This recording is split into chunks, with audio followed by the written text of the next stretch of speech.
I'm Carol Angela Davis. I'm reading the Mueller Report. As you know, I'm reading Volume 2, and now I'm reading the executive summary to Volume 2. 10 minutes, that's it. Our obstruction of justice inquiry focused on a series of actions by the president that related to the Russian interference investigations, including the president's conduct towards the law enforcement officials overseeing the investigation and the witnesses to relevant events. Factual results of the obstruction investigation, there are several. I'm going to read the first 2 pages worth, which is about 5. The key issues and events we examined include the following. Number 1, the campaign's response to reports about Russian support for Trump. During the 2016 presidential campaign, questions arose about the Russian government's apparent support for candidate Trump. After WikiLeaks released politically damaging Democratic Party emails that were reported to have been hacked by Russia, Trump publicly expressed skepticism that Russia was responsible for the hacks at the time, that he and other campaign officials privately sought information, redacted, about any further planned WikiLeaks releases. Trump also denied having any business in or connections to Russia, even though, as late as June 2016, the Trump organization had been pursuing a licensing deal for a skyscraper to be built in Russia called Trump Tower Moscow. After the election, the president expressed concerns to advisors that reports of Russia's election interference might lead the public to question the legitimacy of his election. Second issue, conduct involving FBI Director Comey and Michael Flynn. In mid-January 2017, incoming National Security Advisor Michael Flynn falsely denied to the Vice President and other administration officials and FBI agents that he had talked to Russian Ambassador Sergei Kislyak about Russia's response to U.S. sanctions on Russia for its election interference. On January 27th, the day after the president was told that Flynn had lied to the vice president and had made similar statements to the FBI, the president invited FBI Director Comey to a private dinner at the White House and told Comey that he needed loyalty. Okay, on February 14th, the day after the president requested Flynn's resignation, the president told an outside advisor, quote, "Now that we fired Flynn, the Russia thing is over," unquote. Oops. The advisor disagreed and said the investigation would continue. Later that afternoon, the president cleared the Oval Office to have a one-on-one meeting with Comey.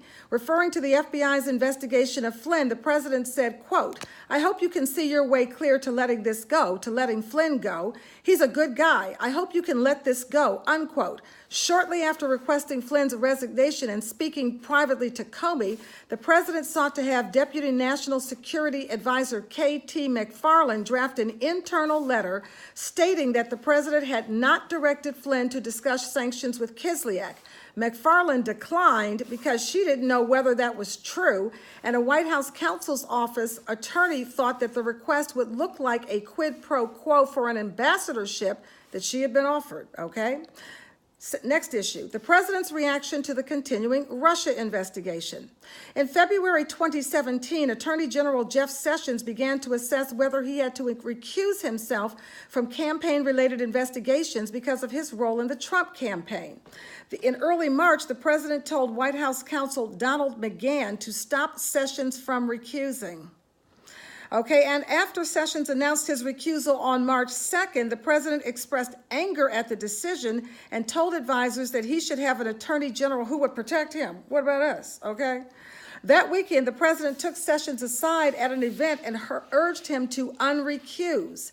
Later in March, Comey publicly disclosed at a congressional hearing that the FBI was investigating the Russian government's efforts to interfere in the 2016 presidential election, including any links or coordination between the Russian government and the Trump campaign. In the following days, the president reached out to the Director of National Intelligence and the leaders of the Central Intelligence Agency, the CIA, and the National Security Agency, the NSA, to ask them what they could do to publicly dispel the suggestion that the president had any connection to the Russian election interference effort. The president also twice called Comey directly, notwithstanding guidance from McGahn to avoid direct contacts with the Department of Justice. Comey had previously assured the president that the FBI was not investigating him personally, and the president asked Comey to, quote, lift the cloud, unquote, of the Russia investigation by saying that publicly. Next issue, the president's termination of Comey. On May 3rd, 2017, Comey testified in a congressional hearing, but declined to answer questions about whether the president was personally under investigation. Within days, the president decided to terminate Comey. The president insisted that the termination letter, which was written for public release, state that Comey had informed the president that he was not under investigation.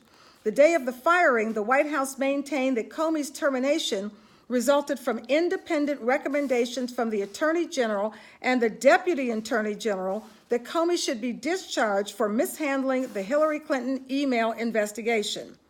But the president had decided to fire Comey before hearing from the Department of Justice. The day after firing Comey, the president told Russian officials that he had, quote, faced great pressure because of Russia, unquote, which had been, quote, taken off, unquote, by Comey's firing. The next day, the president acknowledged in a television interview that he was going to fire Comey regardless of the Department of Justice's recommendation, and that when he, quote, decided to just do it, unquote, he was thinking that, quote, this thing with Trump and Russia is a made-up story, unquote. In response to a question about whether he was angry with Comey about the Russia investigation, the president said, quote, as far as I'm concerned, I want that thing to be absolutely done properly, unquote, adding that firing Comey, quote, might even lengthen out the investigation, unquote. Next issue, the appointment of a special counsel and efforts to remove him. On May 17, 2017, the acting attorney general for the Russia investigation appointed a special counsel to conduct the investigation and related matters. The president reacted to news that a special counsel had been appointed by telling advisors that it was, quote, the end of his presidency, unquote, okay, and demanding that Sessions resign. Sessions submitted his resignation, but the president ultimately did not accept it. The president told aides that the special counsel had conflicts of interest and suggested that the special counsel therefore could not serve. The president's advisors told him the asserted conflicts were meritless and had already been considered by the Department of Justice. On June 14, 2017, the media reported that the special counsel's office was investigating whether the president had obstructed justice. Okay? Press reports called this, quote, a major turning point, unquote, in the investigation. While Comey had told the president he was not under investigation following Comey's firing, the president now was under investigation. The president reacted to this news with a series of tweets criticizing the Department of Justice and the special counsel's investigation. On June 17, 2017, the president called McGahn at home and directed him to call the acting attorney general and say that the special counsel had conflicts of interest and must be removed.